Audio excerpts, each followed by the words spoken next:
Welcome back, everyone, to Merge Conflict, your weekly developer podcast talking about all things. Wait, what? Huh? Hi. What are you doing there? What? I thought I was in the room by myself. Wait, what is this land? This isn't even your apartment, your house. What is going on? This isn't my house. What is this? Where are we? Oh, boy. This is a real background. This is your iPhone 17 Pro. I'm freaking out, everyone, but welcome to the show. Welcome to Merge Conflict. We're here. We're doing something. For some reason, James and I are in the same physical space as each other, and it's awkward. Yeah, it's awkward.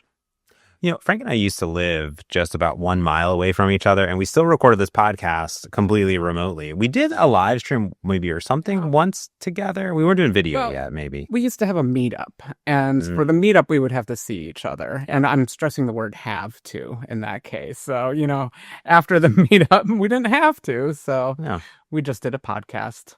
But now we're doing it's kind of like my little meetup where no one came. We've had those too. Well, Heather's coming later. Okay. Yeah. Good. And then we're going out to dinner. So we're going to take Frank. Once a year, we drive up to Seattle, and I brought my podcast equipment. You brought your Mac and your iPhone, which is better than the cameras that I bought. It's just a better setup. But we got this little nice microphone that we're sharing. Yeah, I hope we're sharing. Maybe it only records you though. No, sharing is caring. Okay. So, but we come up once a year. Amelia's over here chilling.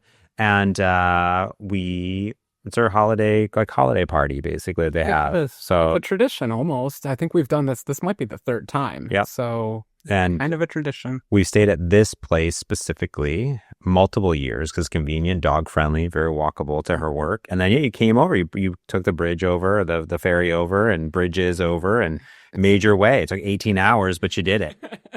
It always feels like 19 though. Somehow it is only 18, but yeah. It's I think it took you just as long to come over than it did for us to cross multiple states to come your way. I can imagine that. Like crossing the ocean is basically a state. So like going over the water, I feel like I should be in like France or something. Yeah. Like I always feel like the mainland people should be speaking a different language. That's how much effort goes into it. But it turns out it's just an English speaking country. Well, you get to take the ferry. When I lived here, the ferry was like the coolest part. You drive your car onto this ferry. It's like your car is on a boat and it like goes across this very like Oregon Trail.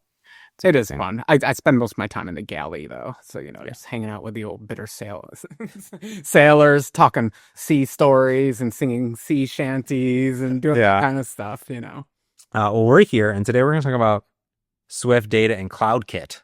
What has become of us? I know what happened to me. I started writing some Swift apps for, I don't know, random reasons, mostly just to learn it first. And then one time you wrote a Swift app and you kind of blew my mind and we talked about it on the podcast. Mm-hmm. And now you've written another? Like, what is, I'm just so confused. Is it vibes? Is that what's happening? Is the AI in control of you? Do we have a safe word if like the AI is taking control? Well, I wrote this app and then I immediately was like, I need to rewrite this app in C#. So it's all mistakes, but it's learning. I think one of the things I was doing a VS Code podcast with Scott Talinsky from the Syntax podcast. There's so many podcasts happening in this podcast. And he was talking about AI for learning. And one of the conversations we had was about learning new programming languages, learning new frameworks, and that how you could just like do it and then ask it. Mm-hmm. And I'm always talking about using different frameworks. And I've been experimenting a lot with like Node.js and React front ends, Blazor WebAssembly front ends for like simple static web apps. Yeah. I have my two big Maui apps that I have on the App Store that I have been upgrading along the way, my skiing app and my cycling app, and also my timer app that still exists too. That needs a proper Maui upgrade. But I was like, you know what? I have, majority of my apps show numbers on a screen. I was going to say that. You beat me to it. I was like, what if, Frank? One in the series of displaying numbers. Wait a minute. Did you find another number to display? I found yet another number to display. So many numbers in this world. So many ways to display them. Now, in the other apps, they either count up or down automatically by connecting to things. But this one, you get to manually enter numbers, which is delightful. Putting the user in control. That's what I like to see. Do you have a bank account app? Wouldn't it be better if you could just say how much money is in your bank account instead of having to do things to change that number? Well, I thought about our podcast application that we built kind of together. And one of the reasons that I wanted to use that and test using Swift is I wanted to learn a little bit of Swift, but I wanted to just build only a Mac application. And I was like, that's kind of cool. I'll just build it in the native Swift UI, and it's just for me. And I wanted to use some of the new, very super hot new APIs, right? Okay. I didn't want to worry about bindings or do anything. So I could have done it all in Maui, easy peasy. But I was like, I want to just try this out. I want to learn these APIs just as is, which is really helpful when I want to use them in Maui and C# world when I know the APIs. But what was curious about that application, and we talked about on the pod, was you told me to use SwiftData. Yeah. And I was using core data. Yeah. What's the difference, Frank? Not much, to be thoroughly honest. What's the difference between XAML and C# code first? That's the big difference. SwiftData is a code first way to do your database stuff in Swift. If anyone out there uses SQLite-net, you are very comfortable with the SwiftData programming model because it's the correct way to do database programming, which is just declare your database tables as objects, as classes, and then you get the database part for free. Basically, you get the SQLite part. I'll admit, SwiftData has a few more features than SQLite-net has, and I've always been a little bit jelly, which makes me think maybe it's finally time for SQLite-net version 2. And to take all the things I've been inspired about from SwiftData, because the old way to do it was you filled up a markup language. You used a graphical designer to do your core data in Apple, but that feels so 1990s these days, and that's why I recommend to you SwiftData. It's the modern way, especially if you're doing vibe coding at all, because then the networks can just spit out some code for you. Code first. And there's been a lot of great, it's come a long way, and there's a lot of great documentation and best practices on it as well. And the cool part that I found about SwiftData is that I wanted to learn, and it did feel very natural using SQLite-net because I've used that forever, right? So like coming in, it's very familiar being classes first, marking things up with attributes on it. It does have some very interesting things that it can do out of the box. Like it can do, parent-child relationships really easily, like lists of data. Like I have an album and it has a bunch of songs. It just can figure it out automatically without hardly anything. Sometimes a little too much magic for my taste. And I love it. Like its relationship feature is the feature that I kind of want to steal and put into my own library. Nice. But it's a little bit funny because when you're doing like a one-to-many or a many-to-one, you can put the attribute on one side of that relationship, but don't you dare put it on both sides. It will get very angry at you. And which side of that relationship should you put it on? Oh, it matters. But does the documentation tell you which side? No. Is the documentation consistent on which side to put it on? No. And so that's why it's actually great that you're writing these apps, because it's a learning curve. You have to decide for yourself what is the correct side, and the correct side is the one side. The one side. Yeah. That is. So then you can have deleting cascading deletes. Yeah. And it also has this concept of like offloading large data. I gotta admit, you taught me that feature. I didn't know that feature. I was just gonna say, I just big data. I just put it in a separate table as a blob, and then I JSON serialize it or come up with my own file format. No, you found some crazy attribute that just offloads it someplace else. It's like external or something. It's like some offload, but basically add an attribute, and what it does is it's kind of, I feel like it's kind of doing what you're doing, but just in some optimized way where it won't load it until you have to load it on demand, basically, and it'll load it up. So that way, if you pull an object, you have to kind of explicitly pull that sub object to load it off, and it's going to load it over here. Kind of like when you upload like a large file, you're like, oh, I'm going to put that in blob storage, but I know the idea, so I have that reference to it, basically, just doing it automatically. But it's free. Well, up to a point, but yes, it's free. The one beauty, the definitely. SQLite's always been free. You've always been able to add a database to your app. But what I think you're saying is the syncing layer is free. And it's kind of clever how they do it. It's free to us as developers because it's charging the user. The best way, it's actually coming out of their iCloud account. So the syncing requires that the user has iCloud, and it requires that they have a few bytes free because your data is taking up space in their iCloud. So Frank, when he was telling me to go from core data to SwiftData, which I think would have been good regardless, is that you can use SwiftData out of the box, vanilla, no sync, anything. It's just a database. Yeah. In the constructor of SwiftData, for all intents and purposes, it just gives you like a few constructor arguments that you can pass in. And one of those is if you want it to be CloudKit sync enabled. Yeah, which is the default too, which is a little bit weird because you don't even have to pass that flag in. If you just get all your entitlements and all the little magic things in the background, I didn't want to bring up that word. I'm sorry. I know it's a tough subject. You do have to set up entitlements. That is correct. And they are nasty. I promise you, even if you do file a new project, it's not going to work out of the box. You still got to do some work. Yeah, it's actually configurable backends. You can override a lot of parts of it. You generally don't want to though. You just want to use theirs. The good part is, because there are iCloud public databases, iCloud private databases, and of course you could just have on-device local only, not synced with any of those. Yep. And so you can have these different contexts. It's one of those things. It's a nice little onion. It starts out very simple, not data syncing unless you can hear entitlements right, and then it just starts adding on and becoming more and more interesting. Yeah. So the podcast app just does what we talked about the first one, which is like I just have a database, just like as you can SQLite-net, and it was just like you have a database, go. Mm-hmm. And that's worked fairly well. Now I did run into problems early on that we talked about because I had huge blobs of data and I had images and I was saving all this stuff and I was doing it incorrect, but I added these attributes. AI figured it out, super smart, documented it, good to go. And it's working really great. I use that podcast application for all of our podcasts. The AI part is like, the sliding windows are, so close. So close. Close. Not there yet. Huh? Almost. 50% of the time. Please write in if you find the titles or the descriptions of the podcast terrible, and then we can blame James's software / the vibe coding / the AI. Because we are using some AI tech in production, as they say. In prod, yeah. We're using it for the titles, the description, and the chapters as well. And the longer the podcast, that's the issue, because then you got to really worry about these sliding scales and these other things and the windows and the context, because I'm using on device only. I refuse to pay for.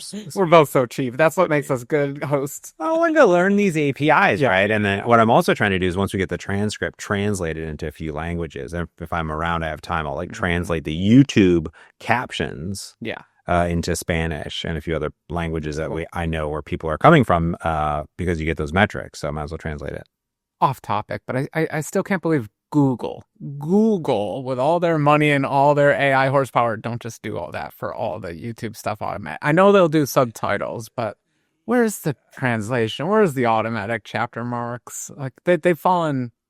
There's a lot of low-hanging fruit for Google to pick up. I think that they could. The interesting 100% could. The interesting part is what they do now by default is that they will add auto dubbing in multiple languages. I think I saw that. Yeah. I don't know enough languages though, so I haven't been able to check it out. I heard it's okay.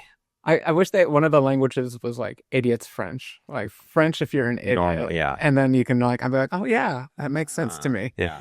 No, I remember one day Debbie on my team, she opened up one of the videos and she's like, James is speaking Spanish. That's really weird. It was in Spain. Did it match your voice pretty well, do you think? No. Okay. It was not super great. But show that the translation were like good-ish, but okay.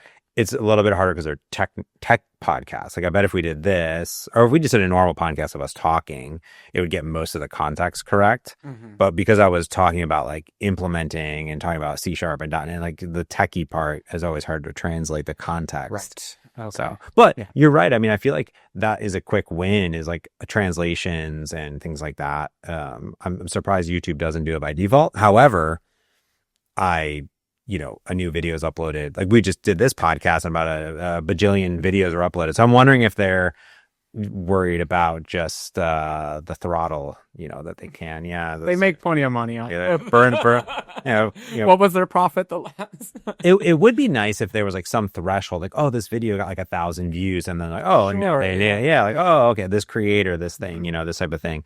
That'd be kind of nice. I would love that, because they do some captions, but their captions, like everyone has always told me, are relatively poor. And like when I look at them, they're pretty poor compared to putting it into even putting it into more Word. State-of-the-art one. Yeah, more say that. If you put a MP3, there's a dictation transcribe in Microsoft Word, and it'll take an MP3, and it does a fantastic job transcribing it.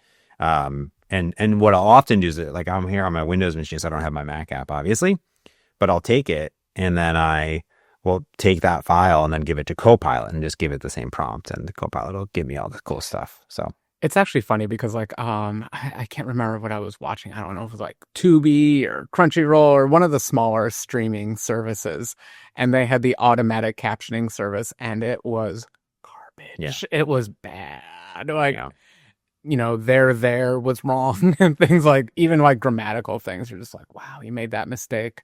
Yeah, It's surprising. I would like for them to figure it out. But okay. We're bearing the lead. So James, you wrote another app. I mean, I did. I was a professional app developer here, and you were just some, I don't know, talking head for Microsoft. I wrote this app on planes and trains going to and on in Japan. Fantastic. Yeah. So you wrote documentation and had an AI write it. Is this the culmination of all of our podcasts of I don't actually have to work anymore? All I do is file bugs and PRs. Okay. Okay. What so I had you actually do. So I had this idea, which was a weight management tracking app. I'm always very conscious of my weight, and I went into HealthKit, and you can edit your weight, and it kind of shows you your logs, but it doesn't have goals. It doesn't. You can't edit anything in HealthKit. No, it's not. It's not really for human input. It's for machine input. Yeah, kind of. And I don't have a smart scale, and I don't, and I don't want to download I don't want to download some other app that's gonna like look at my sniffs the stuff and get information. I feel seen. Okay, we'll talk about what I'm using then. Yeah, they got all your data. So I was like, I just gonna build my own in app for me. Okay. So I went in and I said, well, here's the type of app that I want. I want to be able to track weight up or down. You might be trying to bulk up weight. You know what I mean? You might be put on muscle weight. You know what I mean? I'm jealous of those people. Yeah. But same. So I want to have these goals. I want it to be very simple. But I was like, you know what I really want is I want the ability to sync with HealthKit. And I want local notifications, like making sure I'm checking in. I want to be able to export my data. I want to have a little achievement system. And I want to have charts and graphs because Swift charts. Yeah. Okay. I wanted to learn Swift charts. APIs. Sorry, you just got me thinking with the notification thing. I was going to say I hate those kinds of notifications, but it's not true. I would love a notification that said, hey, you haven't done your weight today or in the last 3 days or something. Yeah. The problem with most of the health apps, I don't know how much research you did, but when you turn on notifications, all of a sudden you're just getting spam. And one a day. So yeah, bravo for actually just writing a custom app that gives you the correct notification that you want. Yeah. Sad that's what you have to do these days. Though. It has you set the date and time that you want, like whatever time, but you can have a secondary one too. It's optional if you want like a nightly reminder. There too, and then it'll sync with HealthKit. So if you were to go and let's say you had a smart scale that synced with HealthKit, the app would suck that in as well for some reason if you didn't want to use. Your app pulls that in. Your app pulls in HealthKit data too. Yep, that's an advanced feature that AI implemented for you. Two-way, bidirectional. Bidirectional. That is correct. Making me a little jealous. Yeah. Okay. All right. So I wrote a PRD, a product requirements document. Okay. That's Microsoft talk for functional spec. A functional spec. Using Copilot. So I was like, here's what I want. And I said, give me. So one paragraph. No, you can see the GitHub issue on my repo is quite large. And I worked with it. I was like, here's the features I want. I said, give me a PRD. And I said, do a little research of what's out there. And I said, I want this to be a modern Mac app. I only want it to run on, Mac and iOS app. And I only want it to run on 26 plus. So I want modern liquid design, modern elements, nothing custom. That glass prominent button. Give me the glass prominent button, like really modern. I will like research the docs, do the thing. And I was in the airport in SeaTac waiting. We had a layover. So we were waiting there. And so I wrote up this PRD in the GitHub app. I didn't have any device. I didn't have any laptop with me. You were texting me this entire time, and you didn't mention that you were also texting an AI. You were busy at that airport. I think you got more done at that airport than I get done in a normal working day. I may have. So I wrote this nice PRD up, and I did make one flaw, which was that I created I obviously can create the repo on my phone, but I can't like create a new Swift app. on my phone. Right. And last time I really critiqued your last app because it made a mess of the workspace and everything. But you had an MCP to help you there. Did you have the power of your MCP this time? Not on my phone, no. And that's calling like commands from Xcode. Because your MCP was running on your computer or some remote one? Okay. On your it was computer. actually on the computer. So here I just have the GitHub app. I don't have any MCPs. Obviously, I don't have a remote machine. All my machines are turned off because when I travel, I turn off the machines fully. So they're gone. Can't RDP into them, so they're gone. But I wrote up this thing, and I said, I want you to build the project, do this, XYZ. I said, don't worry about tests, do a thing.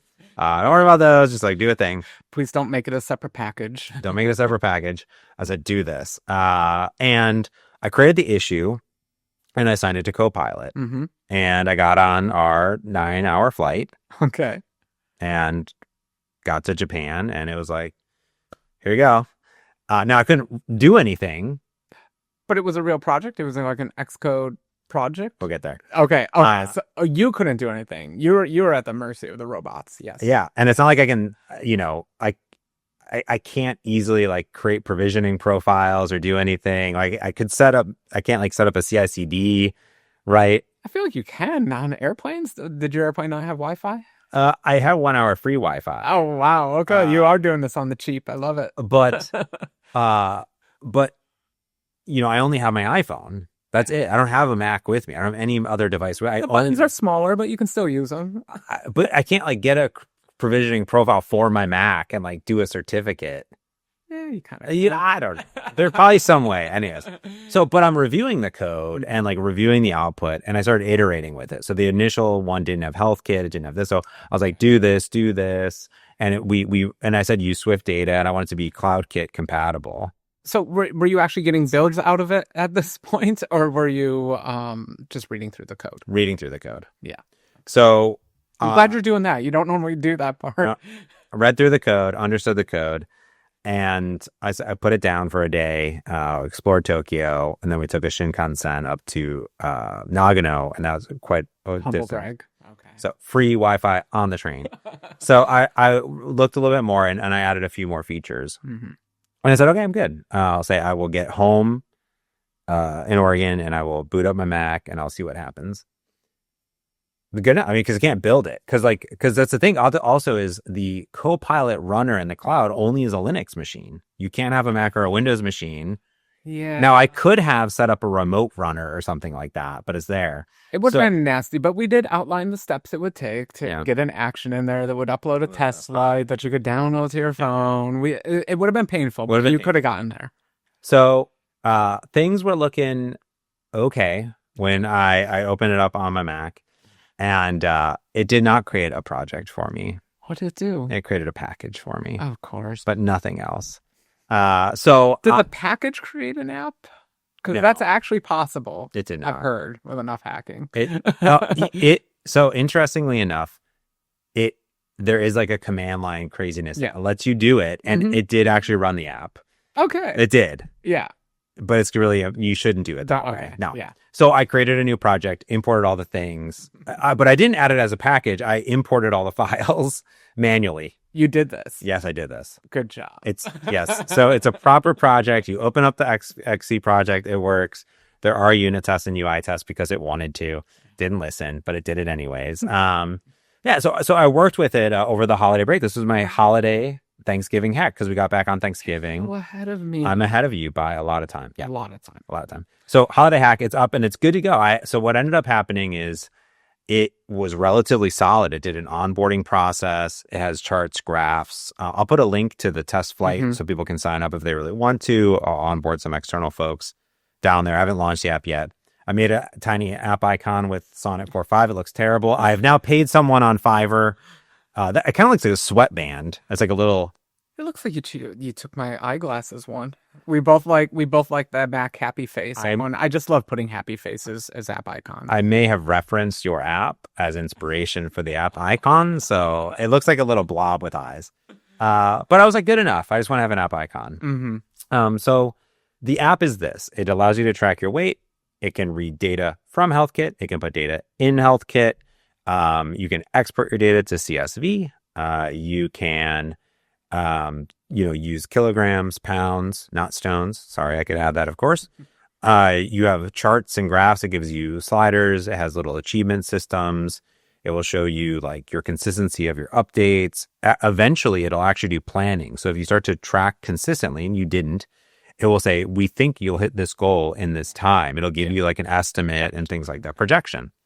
It has a bunch of other charts and little graphs and things like that as well. And I even added StoreKit 2 into it for a pro version, Frank. For the app that's only for you, you put StoreKit Pro version in. Okay. Yeah. Is it just for you, or is that a lie? Now I think it's for everyone. It's for everyone. So yeah. So for $2.99, you can upgrade and get HealthKit and data export and a few other achievements. It's there, and it has CloudKit sync in it. Bravo. Which we'll talk about in depth because it's not as easy as you think. So we started this conversation saying you normally just do apps with one number in them, but this app has actually a lot of numbers. And I honestly don't want to give the AI too much credit, but like you were the one designing it, so I'm going to give you some credit. Like I wasn't expecting the achievement system. That's something I never think to add to my apps or anything. Did that just occur to you because you're on a train and you're like, I need positive feedback more than just the health benefits of losing/gaining weight? Yeah. You wanted, so that was just, it came up to you, or did the AI suggest it? No. Like in Japan, everything is very happy and very organized and polite, and every person and every interaction is delightful. And I was like, you know what? Like adding your weight isn't like necessarily delightful unless it's gone down or up based on your preference of what you need. So I was like, how do I add something delightful? And I was in a lot of Nintendo stores and the Nintendo Museum, and I was like, well, what do I get in games? I get achievements. Let me just add that into the app. So I put it in, but I asked it to figure out with all the data and all the things, what would be smart achievements to add. So it planned the achievements. Yeah. I don't got time for that. Yeah. It's not even time. I sometimes feel like I lack creativity because I'm not a very achievement-based person. I'm not great at writing game stuff. Yeah. So I'm always looking for the brainstorming ideas, and that's a part of AI I definitely use a lot of. I really appreciated that. I use weight tracking apps. I got a really bad medical report from my doctor. My doctor's like, you're gonna die tomorrow. Oh my gosh, that's probably not going to. You're exaggerating, doctor. Yeah. But he's like, maybe you should eat one vegetable a year. I'm like, that's pushing it. Frank.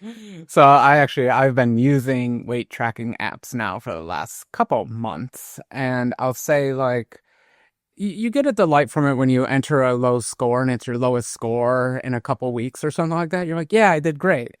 But then there's the other days where your weight actually goes up by like half a pound or 1 pound, and you're like, I knew I should have starved myself before standing on that scale again. So not to just keep saying it, but I appreciate the achievement system, something besides just the weight, just something to keep you using the app and hook you into it. And the achievements are more just about consistency and about like hitting a goal. It's like great, So I think that I was able to work with it. Like, I think that AI got really far, and then I opened up VS Code. I wrote this entire app in VS Code. Mm-hmm.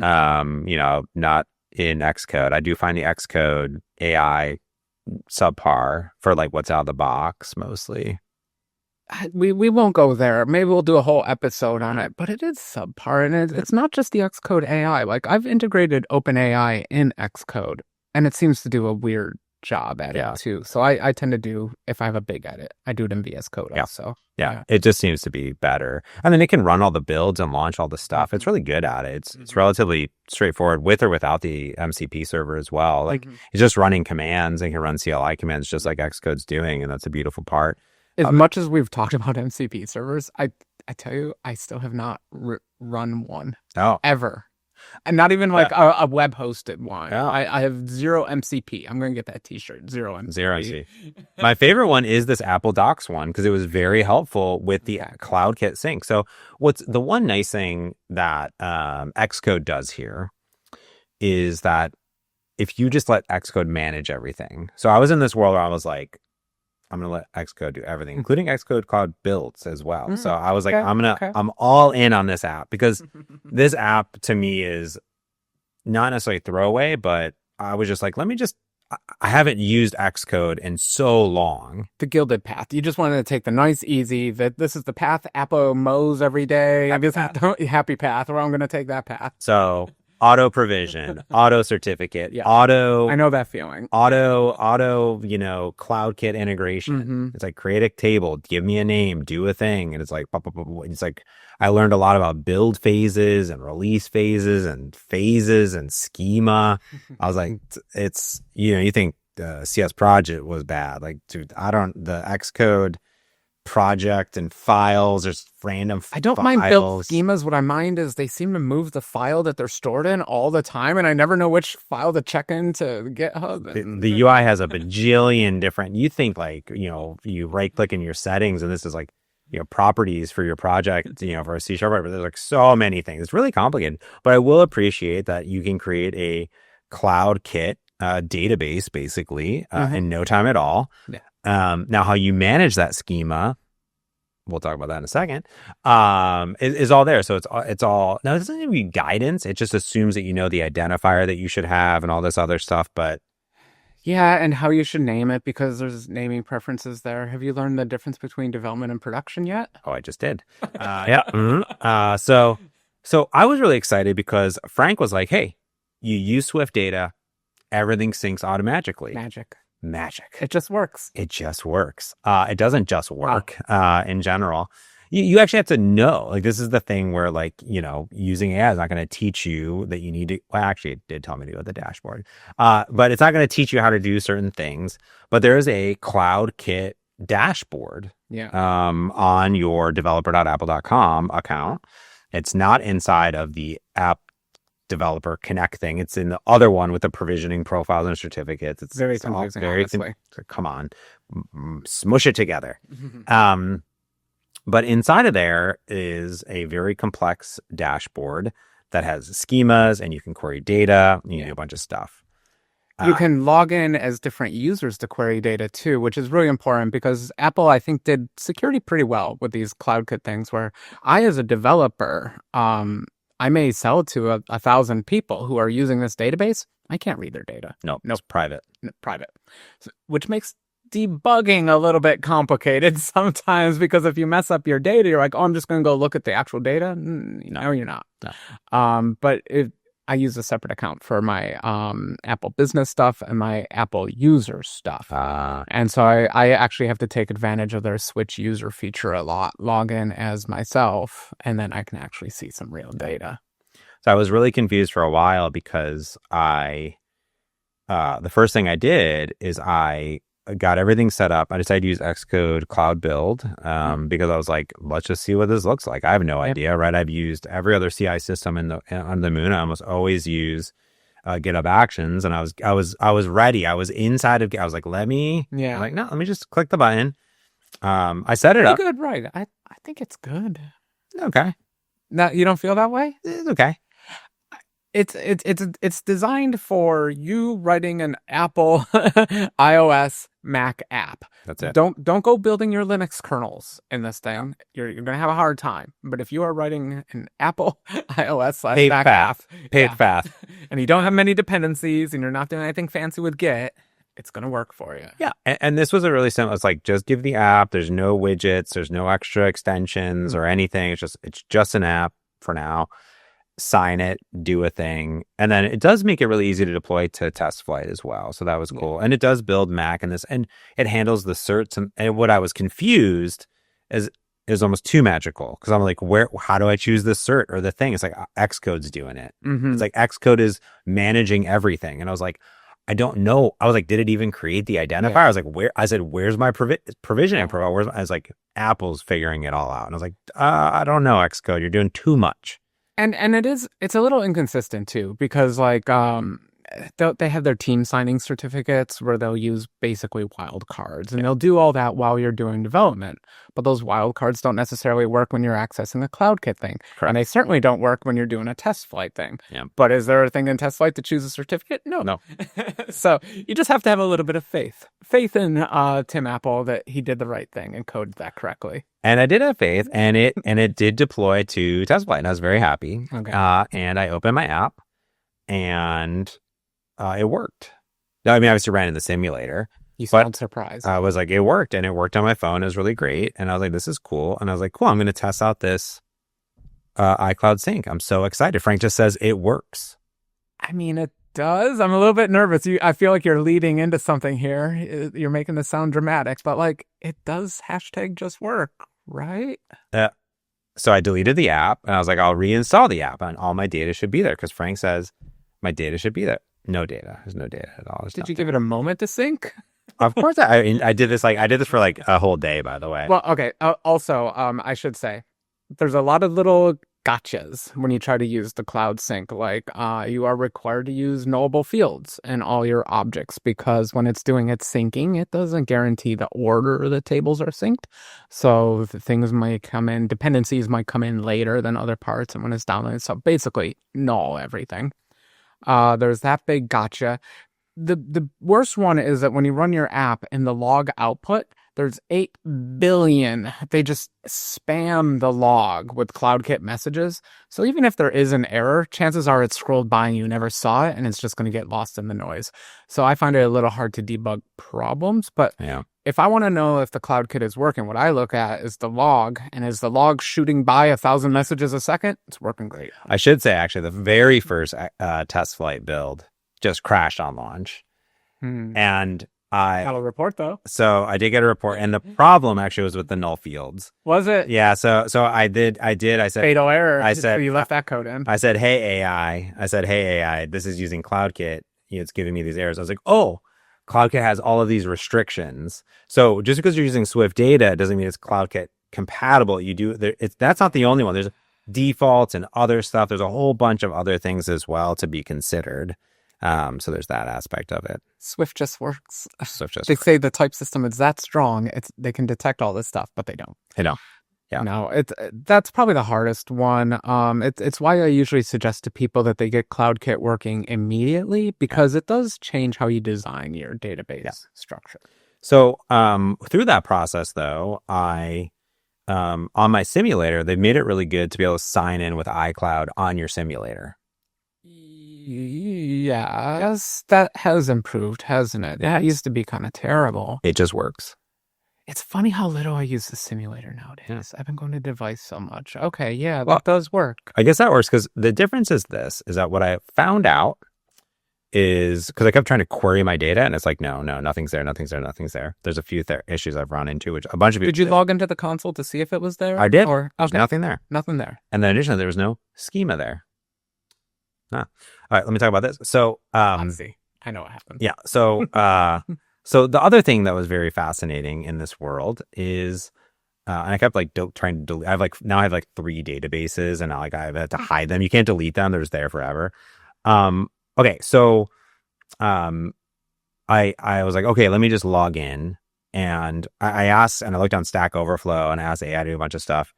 And what it ended up telling me, I got a notification that I need to log my weight. That's 5:16. That's when I set up the app. So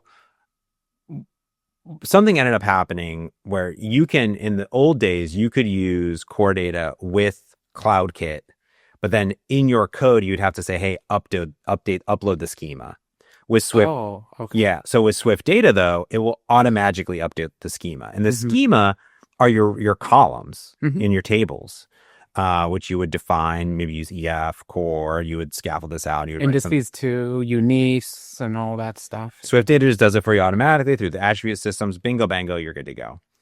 Well, what I didn't realize was that if you run in simulator on a device locally, that will then upload your schema automatically to development. Yes. What I didn't realize is that if you want to test in production, which would be test flight, you actually have to publish your schema from dev to production. Now, I was like, well, let me even see if it's just syncing to dev. Yeah. Right? That's kind of important. It was, which is nice. However, I maybe had too much SwiftData. So I refactored some things, which was nice. And the problem I had was that I couldn't still query the data. So like I would uninstall, reinstall, and the data would be there, but I was like, I couldn't query it in the console. Okay. Now I'm the same person, so I even tried to spoof myself, and that was my first thing. Try that. Okay. But you have to switch between public and this and that, and like all these things, and it kept saying that like row name or whatever it can't be. Oh, I've seen this. This is a weird bug. Like I'm just gonna call it a bug. Apple says it's not a bug. It's a bug. Because did you have to do what everyone, you have to add a manual index on the stupid row ID That or is something correct. like that? Yep. Something completely unrelated to the actual error message. Yep. Yep. Not a bug, they say. Not a bug, only for like ever. Everyone for And forever. everyone on Stack Overflow is pissed, and Apple things like, I don't know.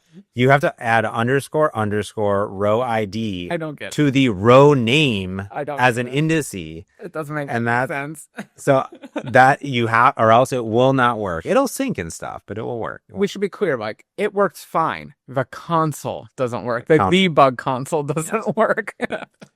So it's so dumb. So it was there. Now, I then realized I had to publish said schema, and you click a button. Now, what Apple maybe told me or didn't tell me is that once you publish said schema, You better make sure you're right. you better make sure you're right.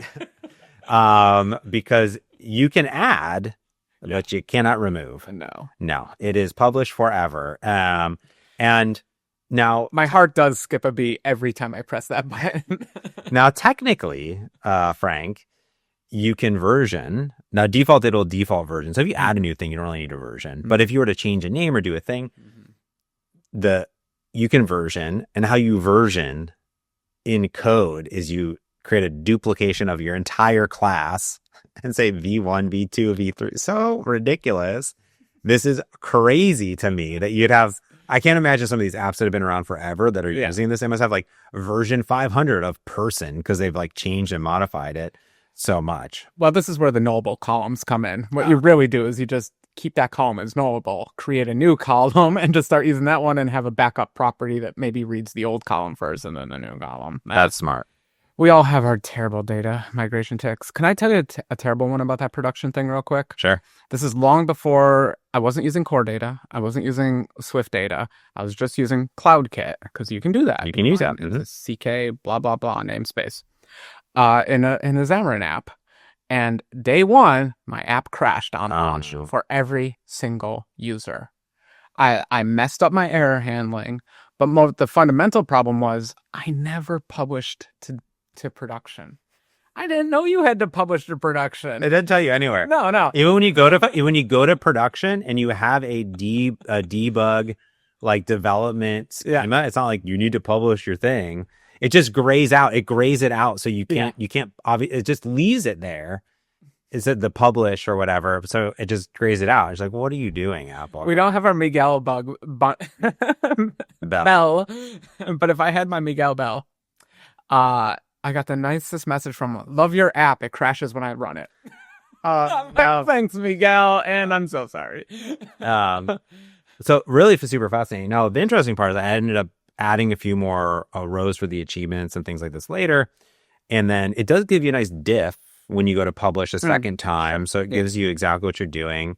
And that's cool. The funny part is you actually need to publish the not a bug underscore row ID. You need to publish that also to production too in your indices. It's wild to me. So it is. It really is. So that worked. So anyways, it's now all working inside the application. I will say this.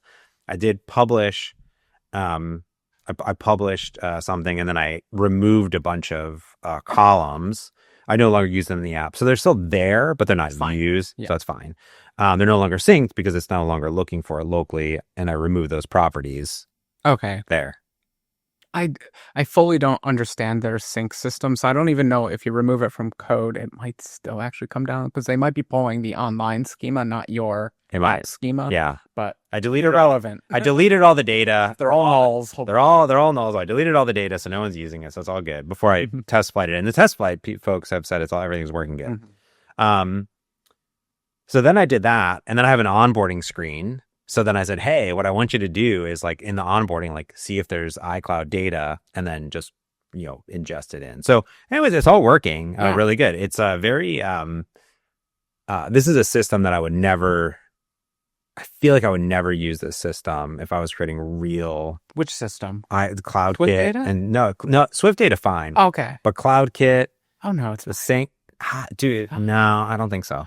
It's because you haven't written Cloud Sync in a while. It's, trust me, no matter how bad this is, doing your own manual sync is way worse. I don't know. I feel like something like Back in the day, there used to be good third-party alternatives. But all those have shut down now. yeah, I guess We're living in a weird world where like no one has good managed databases anymore. For a time there, doing mobile development, every company felt like they wanted to be the managed database. parse. Yeah, they're all gone now. That's true. It's kind of sad. Yeah. I mean, it's good. And then it's also bad because like if you wanted to put this app on anything else, yeah, good luck.